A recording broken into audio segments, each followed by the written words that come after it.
Bonjour communauté de coups critiques, ici Kim et aujourd'hui, on descend. On descend pas dans les enfers, mais dans quelque chose qui peut parfois s'en approcher pour certains joueurs. On descend dans les couloirs effondrés, les temples oubliés, les caves scellées et les labyrinthes à moitié effacés. Donc aujourd'hui, on parle de donjons. Donc, plus particulièrement, je vous parle du livre Campaign Builder Dungeons and Runes. Oui, donc c'est un des derniers livres de la gamme Campaign Builder de Kobold Press. Donc, c'est un livre qui vous donne pas des plans. Il y a presque pas de monstres dans le livre, ou de pièges même. Non, ce qu'on vous donne dans le livre, c'est une méthode. Une manière de construire des donjons qui ont du sens. Donc, des ruines qui ont eu une histoire. Des lieux qui respirent, qui se souviennent de ce qui s'est déjà passé dans ces murs-là. Donc, parfois aussi, des ruines qui vont vous attendre. Donc, c'est pas juste une compilation de générateurs aléatoires, là. Est-ce que ça peut vraiment vous aider à créer de meilleurs donjons? Ou est-ce que ça devient, comme certains suppléments, un très beau livre qu'on n'ouvre jamais pendant une partie? Donc, dans cette vidéo-là, je vous propose une critique quand même assez complète de l'ouvrage, ses forces, ses limites, et donc les différentes propositions que fait l'ouvrage. Voilà. Donc, comment ça fonctionne? Est-ce que Dungeons and Runes apporte vraiment quelque chose de neuf à une formule vieille de 50 ans? C'est ce qu'on va voir aujourd'hui dans cette vidéo-là, bloc par bloc, chambre par chambre, pièce par pièce.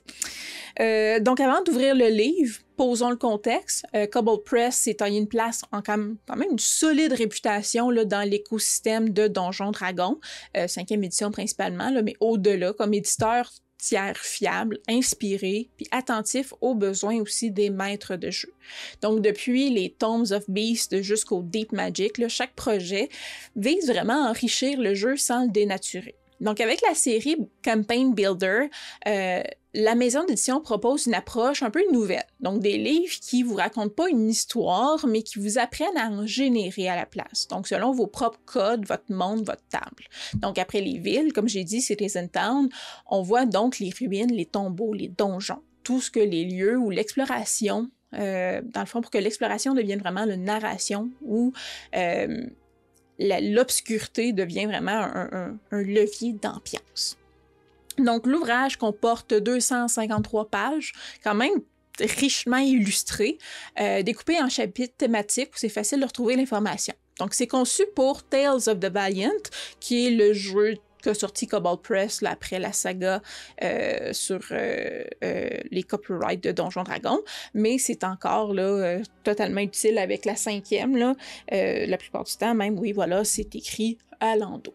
Non seulement utile aussi pour la 5e édition de Donjons Dragons, les conseils peuvent facilement être utilisés pour plusieurs autres systèmes. Donc, c'est vraiment un livre de conseils, d'inspiration, beaucoup plus qu'un livre mécanique. Donc, ça peut vraiment être pertinent pour plusieurs systèmes. Donc, on peut l'utiliser aussi en parallèle avec un module ou comme trousse vraiment de création complète pour générer un environnement à la volée ou vraiment construire un donjon multiniveau de manière stratégique.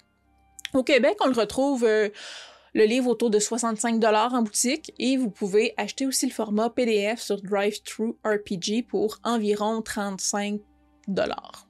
La conceptrice principale de l'ouvrage, c'est Céleste Nowitch, mais plusieurs autres talents y ont participé. Donc, quand même, un amalgame de personnes. Donc, dans un premier temps, gardez à l'esprit que le livre contient de nombreux éléments très utiles pour les explorations de donjons et les expéditions souterraines, mais qui sont également applicables à de nombreux autres types d'aventures. Donc, le livre, dans son premier chapitre, offre des nouvelles sous-classes thématiques, des historiques, de l'équipement d'aventurier, des items magiques, des montures, là, etc., en lien avec le thème du livre. Donc, chaque classe n'a pas nécessairement une nouvelle sous-classe, mais certaines idées sont intéressantes. Par exemple, on retrouve la sous-classe archiviste pour le mage et le fabricant de pièges pour le rôdeur. Donc, personnellement, je trouve ça intéressant, mais c'est rarement, voire jamais, pourquoi je m'intéresse à un livre d'un tiers parti. Je ne vais pas vraiment chercher de sous-classe dans d'autres manuels qui peuvent exister. Donc, les ajouts sont principalement pensés pour Tales of the Valiant, mais ça s'applique très bien, on s'entend, là, à très peu de détails près là, à Donjons Dragons. Donc, mon intérêt a toutefois été piqué à partir du 2e chapitre, et ce, jusqu'à la fin du livre. Donc, dans le 2e chapitre, on traite en détail de comment diriger une exploration, autant en donnant plusieurs types de conseils pour garder l'intérêt des joueurs, qu'en expliquant comment penser son donjon en 3 dimensions, ou même en établissant les environnements. Donc, on parle aussi des formations rocheuses, si le donjon est dans un système de cave, et de type de ruines, si notre donjon prend plutôt cette forme-là. Donc, on offre des règles optionnelles pour développer davantage le pilier, vraiment, l'exploration de la partie. Donc, dans les 3 piliers, on pourrait dire, du jeu de rôle. Le chapitre 3 s'intéresse aux donjons en bonne et due forme. Donc, comment établir sa taille, les types de donjons. Donc, comme les donjons élémentaires, les bio-donjons, les ruines perdues, les donjons de Fielon, la maison des morts ou des sites de pouvoir. On voit aussi comment créer des quêtes en lien avec ces derniers-là, ces types de donjons-là, et les différentes techniques pour bâtir les cartes de ceux-ci et comment remplir les donjons de pièces thématiques. Donc, on est vraiment ici dans la construction même du donjon, là, dans le chapitre 3. Le 4e chapitre s'intéresse à la magie maléfique et aux mécanismes. Donc, on parle vraiment là, de malédiction, de maladie, de danger et des pièges qu'on retrouve dans les pièces. Le chapitre 5, qui dans la même veine s'intéresse aux puzzles, aux skill challenge aussi, et le chapitre 6, dis-je, plus court, donne des trucs pour les combats, comment choisir des bons monstres, ajouter des complications environnementales aussi dans les pièces ou dans les corridors, ou utiliser des niveaux de menace. Finalement, le livre se termine avec 2 annexes. Une annexe avec quelques créatures, donc une 9 à 10, si je ne me trompe pas, et une autre annexe avec des tables aléatoires là, faciles d'accès. Donc, chaque chapitre est structuré pour accompagner le maître de jeu pas à pas. Il commence souvent par une contextualisation des éléments qui vous poussent à réfléchir à votre propre donjon, puis propose des tables, des paragraphes de conseils, des exemples concrets. On retrouve quelques tables aléatoires pour stimuler l'imagination, pas mal dans tous les chapitres, mais pas assez pour générer le donjon là, seulement avec les tables aléatoires. Ce qui saute aux yeux dès les premières pages, c'est que le livre ne considère pas le donjon comme un simple lieu statique. Le donjon ici, c'est vraiment on pourrait dire un théâtre, c'est une scène. C'est pas un enchaînement de salles vides à remplir. Là. Il est conçu pour générer du sens dans l'univers de votre partie et pas seulement du danger. Donc, l'un des apports les plus marquants, je trouve, pour moi, de Dungeons & Rooms, c'est sa volonté de pas commencer la création du donjon par la carte. Donc là où la plupart des guides sur les donjons partent d'un quadrillage, d'un style architectural, d'une topologie même, Dungeons & Rooms, on part d'une idée quand même très simple, là. Pourquoi est-ce que le lieu existe? Et c'est là que le livre prend toute sa valeur, selon moi.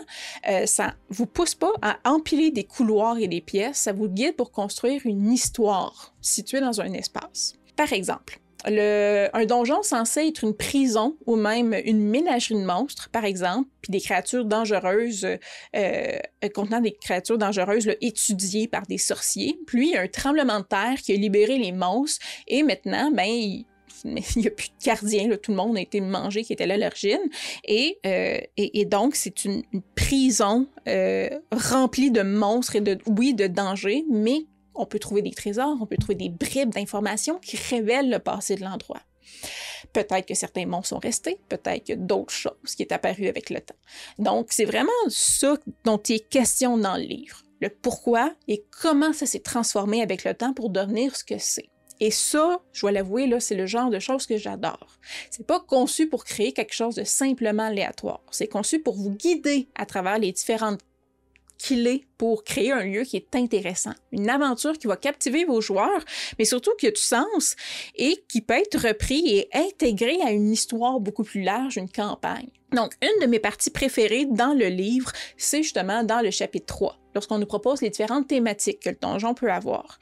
Donc, ici, on présente le donjon comme un lieu qui est original, qui répond surtout à un besoin pour les gens qui l'ont construit. C'est pas là juste pour exister, il y a une idée à l'origine, il y a une fonction à ce donjon-là.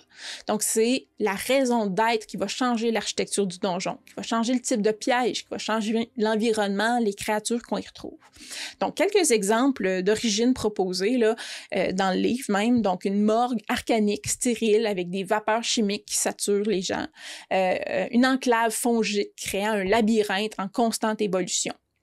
Un nexus anthropique là, qui est un éternel vide dans lequel les îles dérivent. Ou ça peut être un simple confessionnel où des diables extraient des paiements de ceux qui ont violé leurs contrats infernaux, ou le donjon prend la forme d'une prison beaucoup plus complexe, par exemple. Donc ça, c'est vraiment tous des exemples qu'on a dans le livre. Et on voit ça va dans toutes les directions. Comme mentionné, la fonction du donjon permet de déterminer son style architectural, la cohérence des habitants qu'on y retrouve, les ressources encore disponibles dans le donjon, les types de secrets qui vont être dissimulés là. Une ancienne caserne n'a pas les mêmes pièges qu'un palais stellaire. Une fosse sacrée n'a pas la même acoustique même qu'un cimetière techno-magique. Et c'est de ça dont nous parle le livre. Donc le cœur du livre repose vraiment sur une idée simple quand même. Tout donjon a un thème dominant. Aussi, le livre propose une série de générateurs très réussis. Donc, des entrées de donjons visibles, dissimulées, mouvantes, piégées, un agencement spatial en structure en spirale, en fractale, une descente linéaire, par exemple. Des types de salles, donc des chambres de culte, des zones d'effondrement, des laboratoires, des sanctuaires, des transitions, donc des escaliers impossibles, des chutes contrôlées, des téléporteurs instables. Des effets persistants, donc la gravité inversée, dédoublement des objets, une mémoire qui s'efface. Donc, ces outils-là permettent de créer un donjon en quelques minutes, que ce soit pour l'improvisation, en improvisation là, durant que vos amis sont là, pas très loin, là, durant une pause de votre table, ou ça peut être vraiment en préparation d'une campagne. Donc, ils peuvent être utilisés de manière aussi purement aléatoire, les exemples et les tables dans le texte, mais pour moi, ça fonctionne encore mieux quand on sélectionne les items dans les tables aléatoires en accord avec le thème, l'origine du lieu. Donc, beaucoup plus comme un outil pour nous inspirer, où on prend ce qu'on a envie, plus que juste rouler un dé. Il faut aussi noter que le livre offre autant des conseils pour les maîtres de jeu qui veulent bâtir un donjon pour une exploration qui va durer qu'une seule session, là, faire un one-shot dans un donjon, que pour ceux qui désirent y situer plusieurs parties, voire leur campagne, oui, au complet. Pour moi, un bon donjon, c'est pas seulement un lieu qui est dangereux. C'est vraiment un lieu qui va définir les personnages joueurs sur plusieurs plans. Il change les personnages en les confrontant, en créant de la peur, en créant de la colère, en créant de la curiosité malsaine. Donc, dans Dungeons & Runes, on propose plusieurs techniques justement pour parvenir à ça. Dans le chapitre 2, qu'on aborde vraiment, c'est vraiment là qu'on va aborder en bon français, le pacing du donjon. On va donner des conseils clairs, concrets, efficaces pour bâtir vraiment de la tension qui va pousser les joueurs dans l'action. Donc, les conseils sont très variés, ce qui donne des outils dans une multitude de situations. Après le chapitre 3, le chapitre 2 est un autre vrai coup de cœur pour moi. On traite autant des sources de lumière que de la qualité de la lumière, des sons, de l'air, la qualité de l'eau, la profondeur des accumulations de l'eau, les différents éléments aquatiques, donc des lacs, des chutes, des bassins de rétention, des citernes, des égouts. Donc, ça permet vraiment de développer des règles d'exploration puis redonner la gloire aux personnages axés aussi sur cet aspect-là dans le jeu, qui sont souvent, je trouve, mis à l'écart. Donc, je pense que l'exploration est parfois un peu négligée dans de nombreux jeux de rôle, où il suffit d'aller de pièce en pièce, d'ouvrir des portes, trouver un monstre, comme j'ai dit, le combattre, gagner, aller à la pièce suivante. Pour moi, c'est pas ça de l'exploration. C'est juste des vagues de combat, puis ça me plaît pas particulièrement. Donc, l'exploration implique beaucoup plus d'interaction entre les joueurs et l'environnement. Et aussi avec des personnages non joueurs, des créatures, des monstres qui vont se trouver là. Donc, comme j'ai dit, j'adore le chapitre 2 qui est consacré à l'exploration. Beaucoup d'informations utiles sur les X-Crawl aussi, comment en créer un, sur quoi se concentrer quand on en fait un. Et donc, comme j'ai dit, une grande partie de ces informations-là sont précieuses, pas seulement pour Donjons et Dragons, mais une multitude de systèmes. Pour moi, les derniers chapitres, 4, 5, 6, c'est un peu hit and miss. Donc, ils sont pas parfaits. Il y a des bons coups et des pas mal moins bons coups. Mais c'est aussi, accessoirement, les moins gros du livre. Donc, ça dérange un peu moins.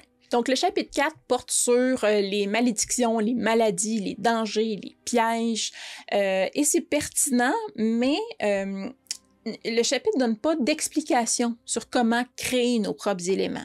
Il contient une grande quantité d'exemples à intégrer à nos donjons, mais on est vraiment plus dans le copier-coller dans ce chapitre-là que dans la compréhension de comment construire nous-mêmes nos pièges, nos malédictions, nos maladies. Ce que je trouvais qui était l'avantage des chapitres 2 et 3. Le chapitre 5 est extrêmement court. Encore une fois, il donne des exemples de puzzles, mais comme tous les ouvrages que j'ai consultés justement sur ça, sur les puzzles, honnêtement, je reste un peu déçue. On nous donne des puzzles avec leurs solutions, mais on n'explique pas encore une fois comment les construire, comment établir un bon niveau de difficulté, qui est souvent ça qui revient de est-ce que mon puzzle est trop facile? Tout le monde va passer à travers, ou au contraire, il est évident, mais tout le monde le trouve extrêmement difficile. Donc, on vient pas nous aider pour la construction à ce niveau-là. La partie sur les skill challenge est intéressante parce qu'on présente justement cet aspect-là. C'est quoi un skill challenge? Comment bien l'intégrer à la partie? Puis on nous donne aussi des exemples pertinents. Finalement, le dernier chapitre porte sur les combats. Donc, ce chapitre-là présente comment intégrer les combats dans un environnement destructible ou comment faire un combat dans un endroit qui comporte des pièges, par exemple. Donc, encore une fois, je trouve ça intéressant, mais c'est un peu court. Donc, le chapitre entier là, fait 8 pages. Donc, on n'a pas tant de trucs que ça, mettons. Donc, pour répondre à certaines de ces critiques-là, justement, il existe un autre complément. Donc, un folio de cartes, Dungeons and Runes Map Folio. Donc, du côté des avantages de ce folio-là, c'est un complément visuel important au livre principal. Un des reproches principaux faits à Dungeons and Runes, c'est l'absence de cartes prêtes à l'emploi. Donc, le Mapfolio vient corriger ça. Il propose une sélection de plans tactiques, évocateurs, directement inspirés des environnements décrits dans le livre. Donc, ça le rend particulièrement utile si vous voulez passer du narratif à l'opérationnel sans devoir créer vous-même votre carte. Ça permet aussi un gain de temps lors de la préparation. Donc, le folio contient des cartes à l'échelle Battle Map, on pourrait dire, là. Donc, autant déjà imprimées que prêtes pour le VTT, si vous achetez une copie en ligne. Ça évite donc de chercher des cartes sur des banques d'images ou de passer des heures à bricoler avec Dungeon Draft ou avec Incarnate. Il y a aussi donc une cohérence thématique, comme j'ai dit, avec les modèles du livre. Donc, chaque carte folio est pensée pour correspondre à un type de donjon décrit dans Campaign Builder. Donc, la crypte à thème divin, la ruine organique, la prison déformée, les structures fragmentées, là, c'est pas des simples donjons génériques. Ils viennent soutenir la narration spatiale évoquée dans le livre en gardant un style graphique immersif. Par contre, et là, je parle vraiment à titre personnel, là, il demeure certains inconvénients ou certaines limites à ce folio-là. Les cartes ne sont pas intégrées dans une logique narrative complète. Donc, il n'y a pas de texte qui viennent avec les cartes pour les expliquer, pour mettre un peu la table. Donc, il faut faire ce travail-là de lien entre le livre et la carte qui vient dans le folio à part. Donc, il n'y a pas de développement scénaristique. Ils sont purement visuels. Donc, ça signifie pour les exploiter pleinement, vous allez devoir les ancrer vous-même dans une thématique. Vous-même créer les factions, les secrets, les mécaniques liées au lieu. Donc, c'est des supports graphiques, c'est pas des mini-aventures clés en main.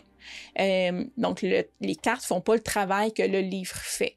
Donc, il y a aussi peu de modularité technique, on s'entend, là, contrairement à des systèmes de tuiles où avoir une carte, on pourrait dire Chessex, là, qui est juste des quadrillés, où vous faites votre dessin maison. Les cartes du Mapfolio sont fixes. Donc, c'est pas toujours facile de les modifier ou de les adapter sans logiciel spécialisé pour changer la grandeur des pièces, changer la place des portes et tout ça. Donc, c'est pas toujours facile, justement, de les modifier et les adapter à votre partie. Donc, pour un maître de jeu qui aime créer un donjon pièce par pièce, c'est pas l'outil idéal. Et finalement, mon bémol à moi, le prix est relativement onéreux. Je trouve ça dispendieux. Donc, au Québec, on parle de 70$ avant taxe pour 12 cartes de bataille en couleur. 70$, on parle, c'est le même prix que le livre en soi, là. Chaque carte est quand même recto-verso. Et on parle de 20 cm par 30 cm une fois pliée, là, 60 par 91 déplié. Puis on a une grille là, de 1 pouce, donc 2,5 cm.